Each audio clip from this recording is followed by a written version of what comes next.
Alhamdulillah, semua alhamdulillah. Pada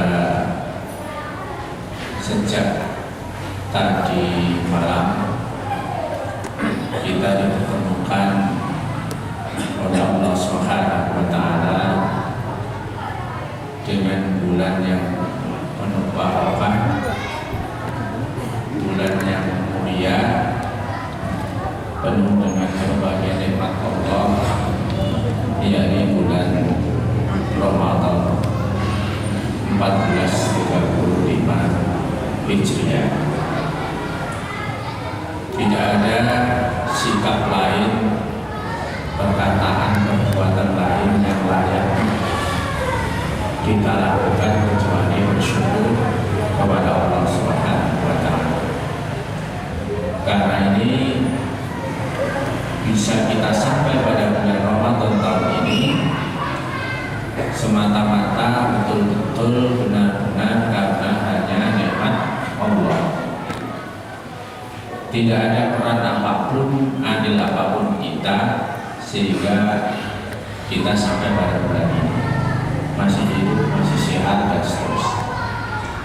Untuk itulah marilah kita senantiasa bersyukur kepada Allah Subhanahu wa Ta'ala, yakni dengan bersungguh-sungguh memanfaatkan nikmat ini, iman sehat sempat untuk melaksanakan perintah Allah Subhanahu wa Ta'ala dan menjauhi larangan Allah Subhanahu wa Ta'ala. Hadirin kaum muslimin rahimahullah, sebagaimana sudah kita maklumi sejak sekian lama, puasa Ramadan sebagaimana Allah perintahkan itu dikatakan berhasil kalau bisa mencapai hikmah diwajibkannya puasa, yakni la'allakum tattaqun, agar kamu bertakwa. Jadi puasa itu kita lakukan berhasil atau tidak, standarnya adalah peningkatan takwa kita kepada Allah Subhanahu wa Ta'ala dengan menjalankan semua perintahnya, menjauhi semua larangan. Nah, tema kita pagi ini terkait dengan optimalisasi ibadah bulan Ramadan. Tentu bukan sekedar banyaknya ibadah yang kita lakukan, tetapi justru kualitas ibadah itu sendiri yang harus kita perhatikan jadi prioritas pertama. Banyaknya kuantitasnya itu yang berikutnya. Nah, bagaimana kita bisa menjalankan puasa, khususnya puasa Ramadan dan tentu ibadah yang lainnya, supaya menjadi ibadah yang berkualitas, yakni puasa kita bisa meningkatkan takwa kita kepada Allah Subhanahu wa Ta'ala. Yang pertama yang diperlukan adalah pembaharuan, peningkatan, pembersihan, pelurusan akidah atau iman kita. Karena di sini Allah berfirman, "A'udzubillahi minasyaitonir rajim, ya ayyuhalladzina amanu," wahai orang-orang yang beriman, kutiba alaikum syiyam, telah diwajibkan atas kamu berpuasa. Nah, yang diperintahkan pada ayat ini adalah orang-orang yang beriman. Tentu kalau tidak beriman tidak relevan dengan perintah ini. Nah, sekarang bagaimana ketika kita menjadi orang yang beriman dengan syahadat kita la ilaha illallah Muhammadur Rasulullah, itu iman kita betul-betul kuat, bersih, lurus, tidak tercampur dengan apapun. Ini menjadi syarat fondasi agar puasa kita itu bermakna, agar ibadah kita berkualitas. Kalau ada problem persoalan dalam perkara akidah keimanan ini, maka puasanya bahkan bermasalah juga.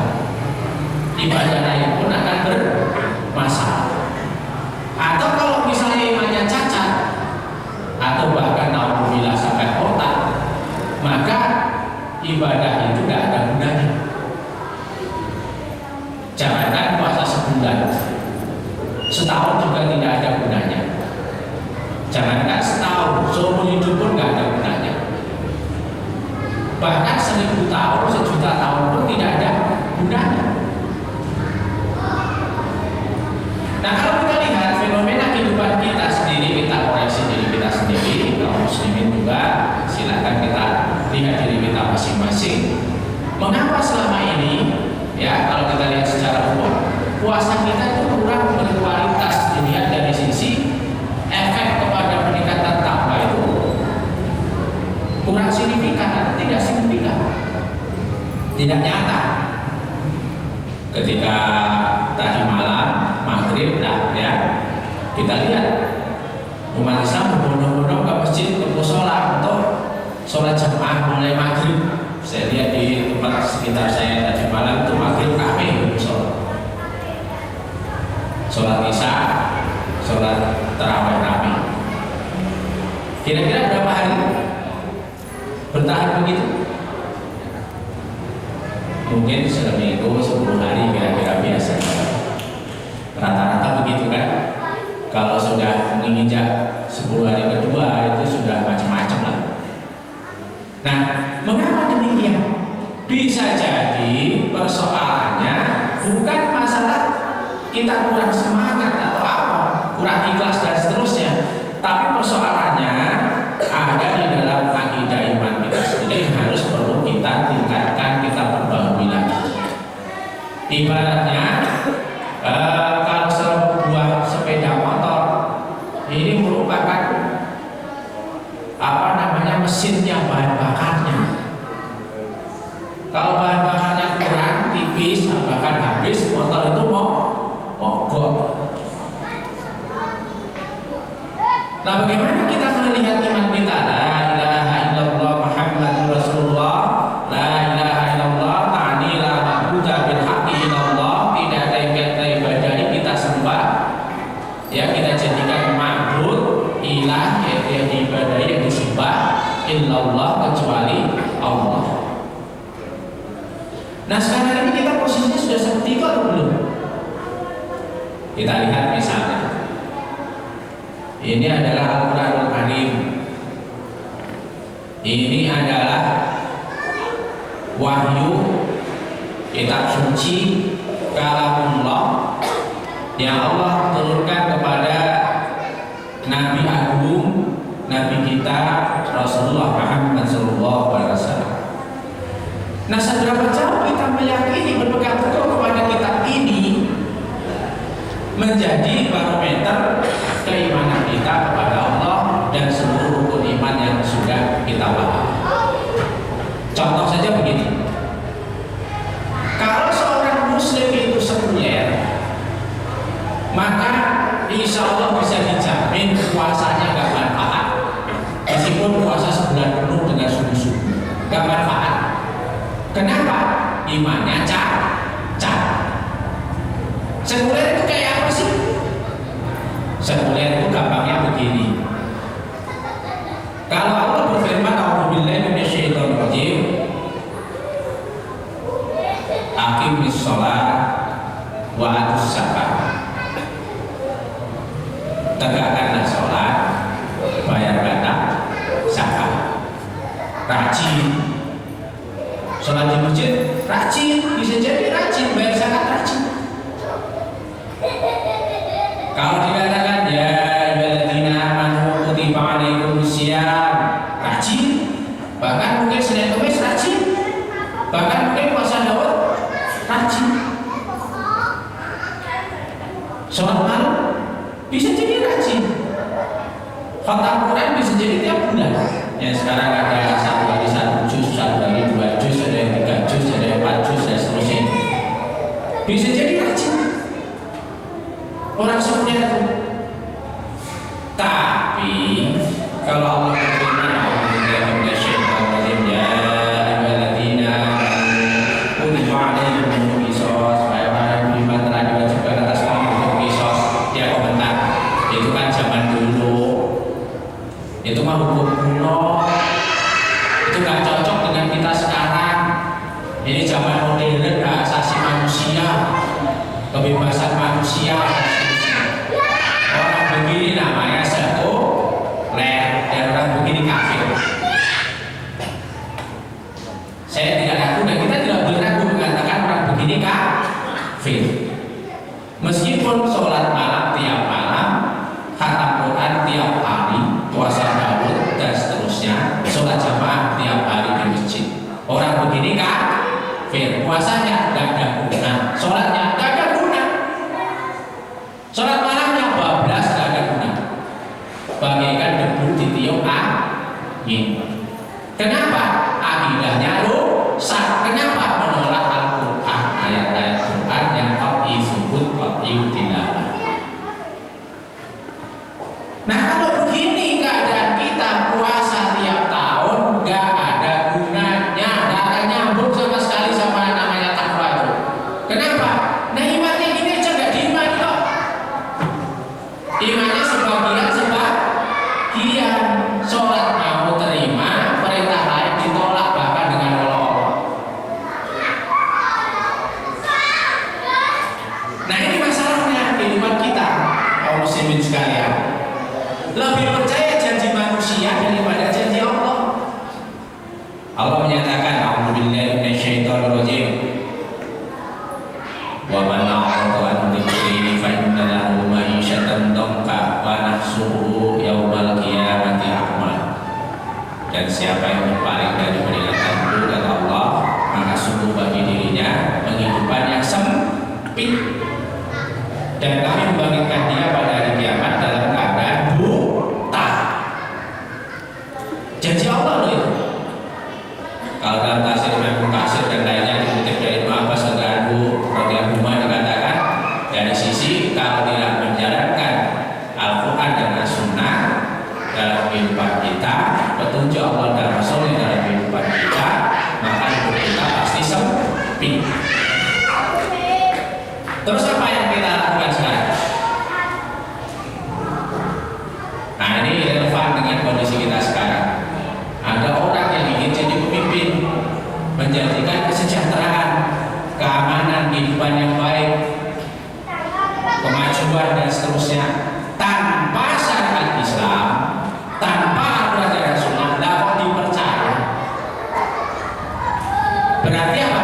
Lebih percaya omongan orang, manusia yang sebentar lagi mati itu, daripada firman Allah.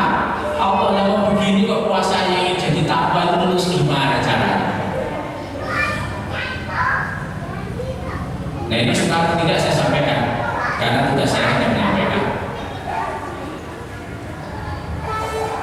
Allah menyatakan, A'udzubillahi minasyaitonirrajim. Wa man lam yahkum bima anzalallahu fa ulaika humul kafirun. Ayat berikutnya zalimun. Satu ayat celaka berikutnya fasiqun. Siapa yang tidak memutuskan perkara dengan apa yang diturunkan Allah yang diapakan dengan sunnah, maka dia kafir, zalim atau fasik. Itu Allah yang menegaskan.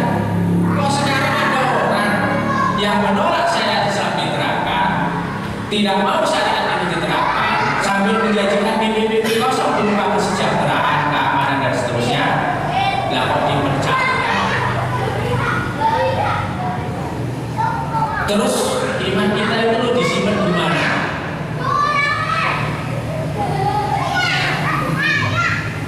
Ini contoh. Nah, karena itu dari kaum muslimin rahimahullah, ini yang saya katakan iman kita harus diperbaharui. Saya tidak mengatakan kaum muslimin sesat, tidak boleh ngomong itu. Cuma iman kita itu masih dalam kondisi yang mungkin apa adanya lah, itu harus dikuatkan lagi, dorong lagi, ditingkatkan lagi dan seterusnya. Dengan apa? Pertama harus belajar. Tidak ada ilmu tidak akan beriman, atau iman yang tidak akan kuat, tidak akan lurus karena nggak ngerti iman itu apa aja, susah, belum paham. Nah ini jadi harus dipelajari sungguh-sungguh sampai tuntas, sampai tauhid itu apa, batalnya apa dan seterusnya. Ini menjadi syarat dari iman yang baik, bersih, lurus, tidak terpengaruh oleh hal-hal yang memotori. Itu yang pertama. Yang kedua, supaya puasa kita itu berkualitas, itu memang harus ada ilmu tentang syariat berpuasa atau syariat secara umum.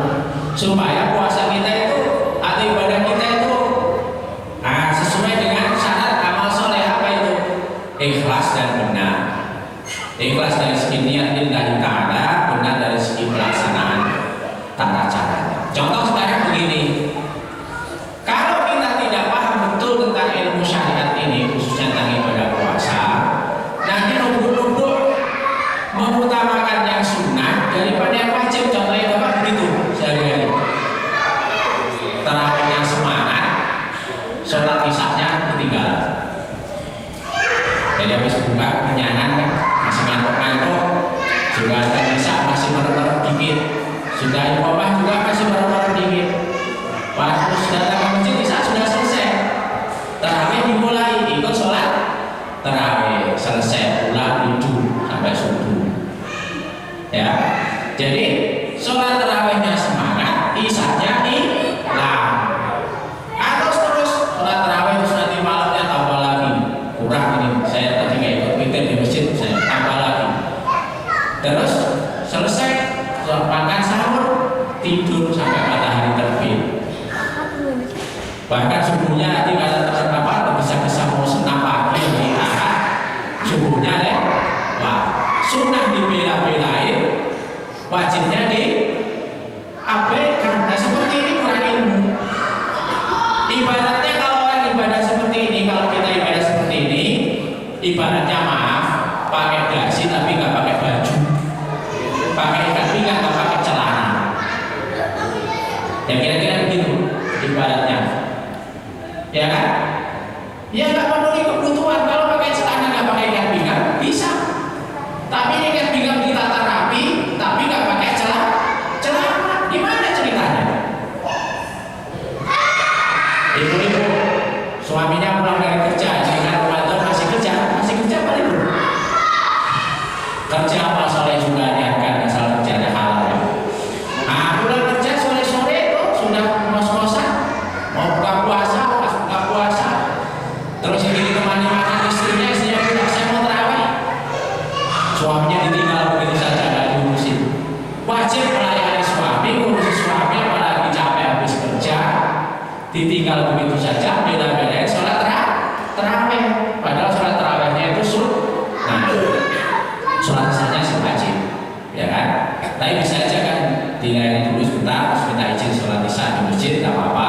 Atau kalau suami nggak izinkan, ya sholat isya di rumah. Karena sholat isya wajibnya perempuan itu di rumah lebih baik, meskipun dari masjid bagus juga, asal suaminya mengizinkan. Nah, ini perkara-perkara yang sering terjadi, ya. Jadi termasuk yang membatalkan puasa, yang mengurangi pahala bahkan menghilangkannya dan seterusnya itu mestinya kita pahami betul. Ini perkara fikih yang tiap tahun biasanya dibahas. Saya nggak akan bahas itu sekarang. Yang ketiga, kualitas puasa kita menjadi rusak itu karena syariat Islam tidak diterapkan secara kafah. Suka atau tidak itu kita harus akui. Karena nggak kafah Islam kita, hanya nafsi-nafsi individu-individu, maka akhirnya apa? Kita puasa ini, dalam ibadah puasa kita khususnya, itu banyak melakukan kontradiksi puasa sekaligus maksiat. Contoh, ada yang kerja di bank riba, puasa semangat dikir terus, astagfirullahaladzim, ngantor di bank riba, teken-teken sini-situ, dosa besar dilakukan sama-sama dengan puasa ibadah yang agung. Nah kalau begini caranya ibadah kita puasa, bisa kosong-kosong, impas sudah untung.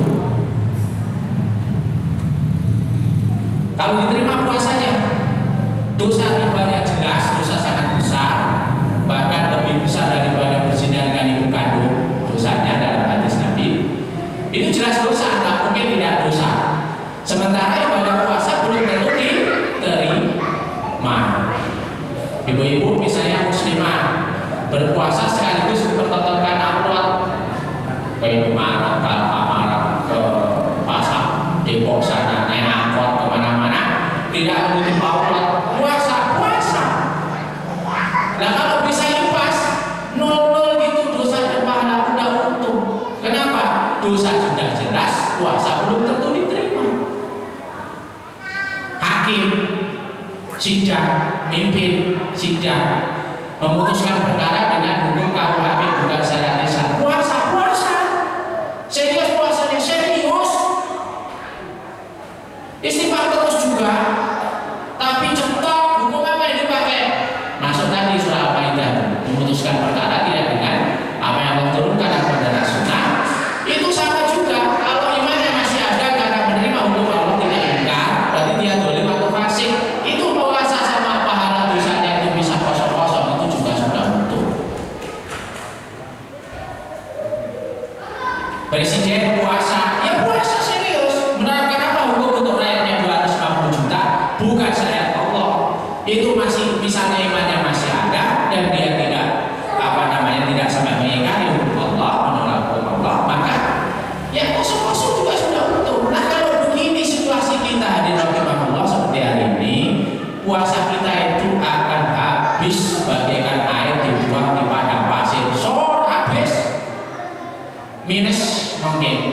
karena belum tentu diterima, dosanya jelas.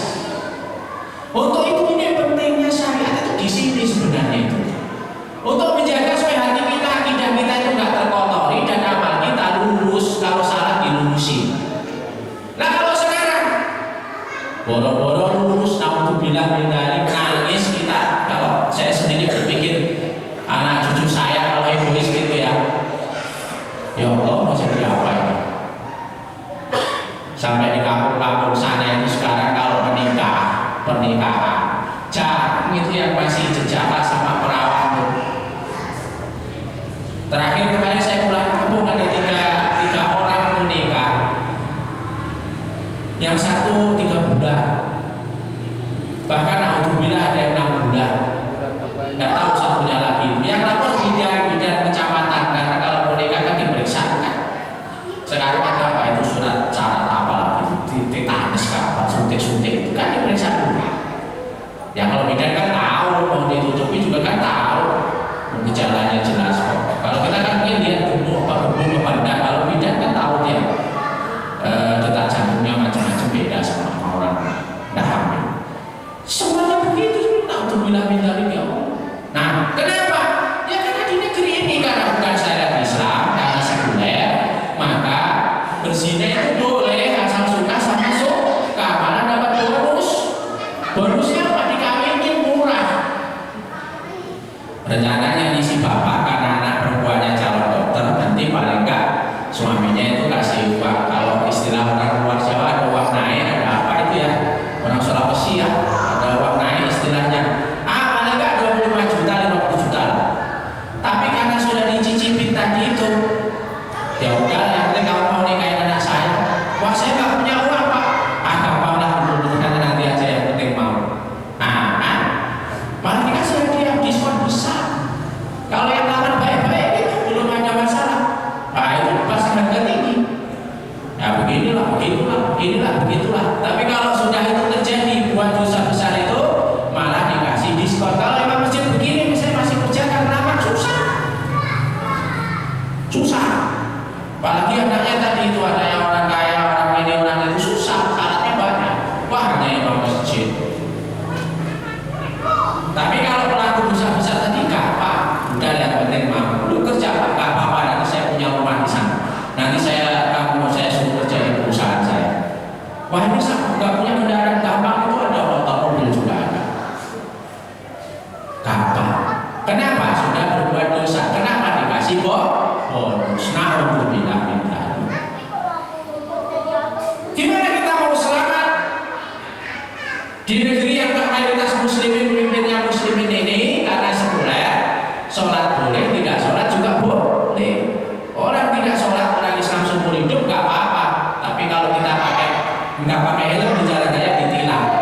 Orang Islam nggak sholat seumur hidupnya nggak pernah ditilang. Dan negara begini kok minta selamat itu gimana jalannya coba? Puasa nggak puasa seumur hidup boleh, puasa tidak juga boleh.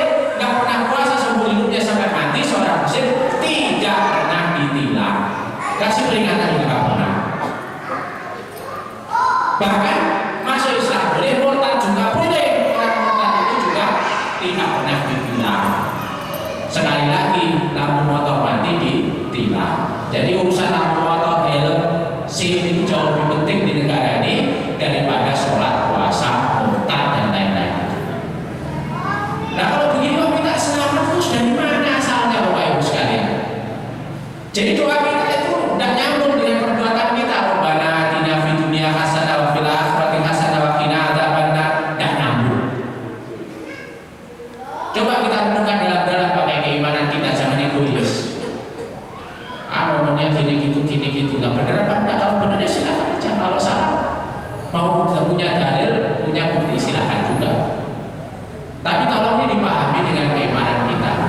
perhatikan. Yang keempat, ya, yang keempat terkait dengan ibadah kita kurang berkualitas.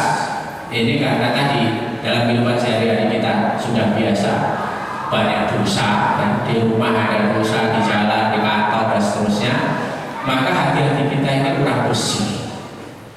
Nah, supaya ibadah kita berkualitas ini harus ada taubatan nasuha. Kita betul-betul bertobat kepada Allah, khususnya mengawali Ramadan ini, bukan hanya khusus Ramadan tentu saja ya. Kita awali paling enggak tiap hari, tiap malamnya, sebagaimana Rasulullah membaca istighfar sekian puluh kali dan seterusnya. Ya, di malam mungkin kita bangun nanti malam gitu ya, sebelum sahur. Tobat betul-betul. Kenapa? Kalau hati itu hitam, terlalu pekat kotorannya, susah dibersihkan. Ibarat puasa berusaha membersihkan ya sulit kalau tidak betul-betul dibersihkan total. Nah, di sini taubat nasuha, kita betul-betul bertobat mohon ampun kepada Allah Subhanahu wa taala atas semua dosa-dosa kita. Kemudian kita tidak mengulanginya lagi. Ya, dan menutupi dengan amal soleh. Kalau ada hak-hak Adam kita berusaha kembalikan. Kalau misalnya Allah ya kita mohon ampun dan memperbaiki diri. Dengan cara beginilah insya Allah ibadah kita khususnya puasa Ramadan itu akan berkualitas. Iman kita berbaharui, ya, ilmu kita berbaharui, kehidupan kita ini kita perjuangkan supaya syariat ini diterapkan secara kafah, dan kita tobat kepada Allah. Mudah-mudahan tahun ini puasa kita lebih baik daripada tahun sebelumnya. Kalau tidak ada upaya sungguh-sungguh itu ya kita hanya mengulangi hari-hari yang lewat, dan tentu ini sangat rugi. Kenapa? Karena umur kita semakin sempit, waktu kita semakin sempit. Kalau tahun lalu puasa masih mungkin 10 tahun, sekarang tinggal 9 tahun. Tahun depan tinggal 8 dan seterusnya. Itu jalan yang tidak mungkin kita hindari. Untuk itulah dari kaum muslimin rahimakumullah, marilah mengawali bulan Ramadan ini sekali lagi ya kita sungguh-sungguh menyerahkan diri kepada Allah Subhanahu wa taala. Tentu harus disadari atau didasari dengan ilmu tadi ya, supaya iman kita benar-benar bersih ya, lurus, kokoh, kuat, semakin hari semakin kuat dengan amal soleh yang juga bersih lillahi ta'ala dan benar cara melaksanakan. Mungkin itu yang bisa saya sampaikan sebagai apa istilahnya kuliah suku bagian.